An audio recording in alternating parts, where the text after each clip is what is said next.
ever fire off one of those like desperate cries for help online and it's just met with silence. Like, you know that feeling, right? Totally. Staring at the screen, convinced your tech issue is so unique. It's going to take like a whole team of experts to figure it out. Right.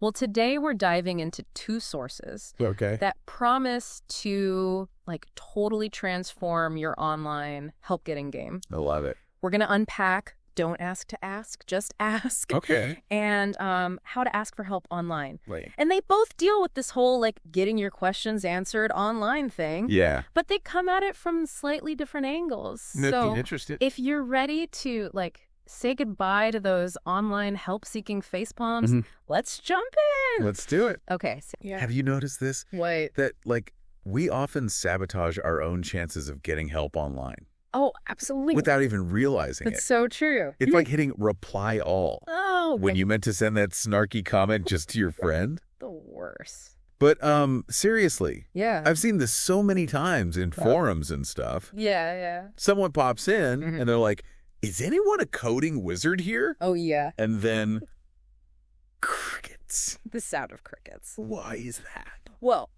so put yourself in the shoes of a coding whiz. All right. Yeah. You're scrolling through a forum and you see that question. Yeah. Are you like immediately going to be like, oh, pick me. I can help? Probably not. Probably not. Yeah. And don't ask to ask, just ask really nails why that is, you know? Yeah. When you lead with that kind of vague request, right? Yeah. You're basically asking people to sign up for a task.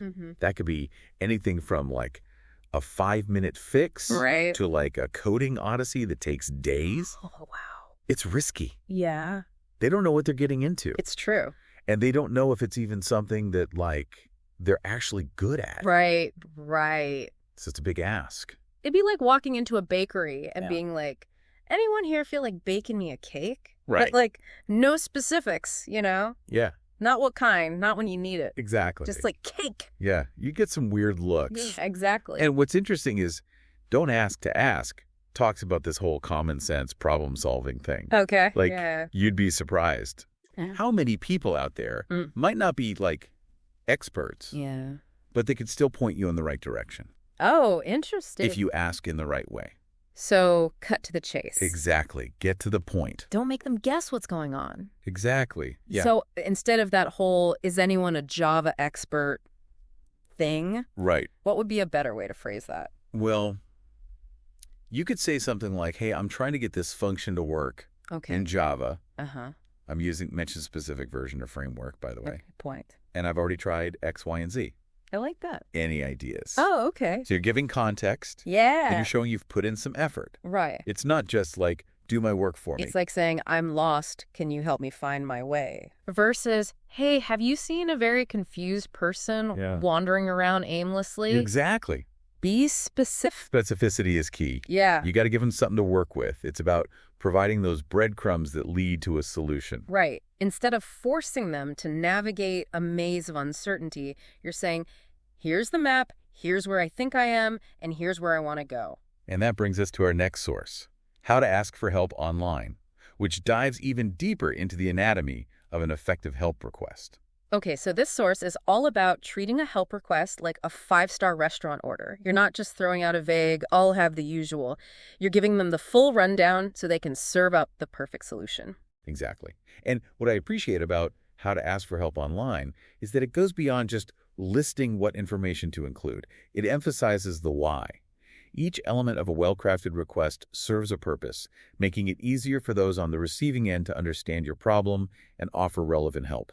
So it's less about showing off how much you know and more about giving those tech-savvy folks the tools they need to swoop in and save the day. Precisely. And this source provides a fantastic checklist to guide us, which we'll unpack step by step. Hit me with it. What's the first ingredient in this recipe for online help-seeking success? First and foremost, get crystal clear about the problem itself. What exactly is going wrong? What part of the process is tripping you up?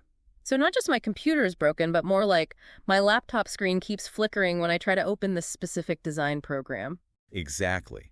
The more specific you are, the less time those trying to help will have to spend extracting information from you. Remember, they can't see your screen or read your mind yet. Give it time, right. But for now, we've got to over-communicate. So we've defined the problem. What's next? Next up, walk people through what you've already done, step by step. This is crucial because it reveals potential missteps and allows helpers to understand your thought process. It's like when you're trying to explain a weird dream you had. You have to give them the full context no matter how strange it seems, so they can at least attempt to interpret it. I love that analogy. And sometimes just the act of explaining your process step by step can help you spot the problem yourself. Oh, totally. How many times have you started to explain a problem to someone only to realize the solution midway through? It's like, never mind, I'm a genius. I figured it out. It happens to the best of us.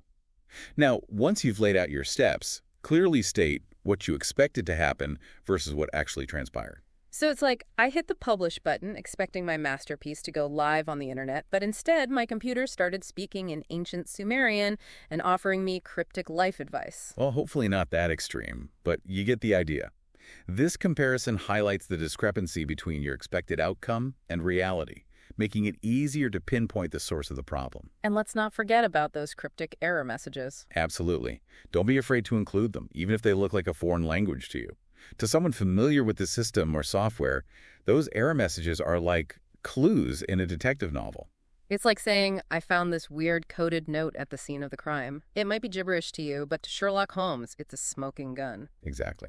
And finally, round out your request by mentioning what you've already tried to resolve the issue. This shows you're not just passively waiting for a hero to swoop in and fix everything. You've rolled up your sleeves and gotten your hands dirty. Precisely. And it prevents people from suggesting solutions you've already ruled out, saving everyone time and frustration. It's like going to a doctor and saying, I've tried every over-the-counter remedy under the sun, and this cough is still haunting my dreams. It shows you're an active participant in the problem-solving process, not just a helpless bystander. It proves you're, invested in finding a solution. Right. Exactly. Okay, so we've covered, the nuts and bolts of what to put in these help requests, but how to ask for help online. Yeah. They don't stop there. Right. They've got these, bonus tips, and they call them extra tips, which are kind of less about, the techie stuff and more about, the art of how to behave online. Oh, interesting. The etiquette of getting help. That's smart. Right. Yeah. Because it's not just what you ask, it's how you ask it, right? Totally. Imagine instead of just shoving cookies at someone and saying, eat this. Right. You could be like, hey, would you like a cookie? Exactly. It's all about the delivery. It makes a difference. And their first tip is so classic, but for good reason. What's that? Google it first. Oh, yeah, of course. But I'll admit, sometimes Googling feels less like finding answers and more like falling into one of those internet rabbit holes. Look, totally, yeah. Just deeper and deeper into technical jargon. But even if you don't find the exact answer, right, that initial research can be so helpful. Absolutely. It's like scoping out the situation before you, call in the big guns. I like that analogy, yeah. You're getting familiar with the lingo. Maybe you'll even realize it's simpler than you thought. Right, exactly. And plus, solving it yourself. Yeah. So satisfying. The best feeling. But, okay, let's say you've Googled it to death. Okay. You're still stuck. Yep. What then? Well, then it becomes about, respectful engagement, Okay. Be responsive to the people who try to help, acknowledge their effort, even if their suggestions aren't perfect. Yeah. And be upfront about what you know and what you don't. Because a lot of times these people are volunteering their time, right? Exactly. They're doing you a favor. Yeah. A little appreciation can go a really long way. It's true. Especially if someone really goes above and beyond to help you figure something out. Yeah. A thank you or, whatever the virtual equivalent of a high five is. A little digital high five. Exactly. I love it. It makes a difference. It's like building that sense of we're in this together. Totally. Even if it's, the sometimes crazy world of online help forums. Yeah, it's about collaboration, It's we're all learning and figuring things out together. I like it. It should be a positive experience. So to sum it all up, yeah, it's about shifting from passively waiting for a hero to save the day to really taking charge and giving people the info they need to help you. Be super clear about the problem. Break down what you've already tried. Yeah. Those error messages, gold. Don't be shy. Right. And next time you're tempted to write one of those super vague cries for help, remember this deep dive. Think before you type. Exactly. Take your time. Yeah. Write a clear, respectful, and well-organized request for help. It's worth it.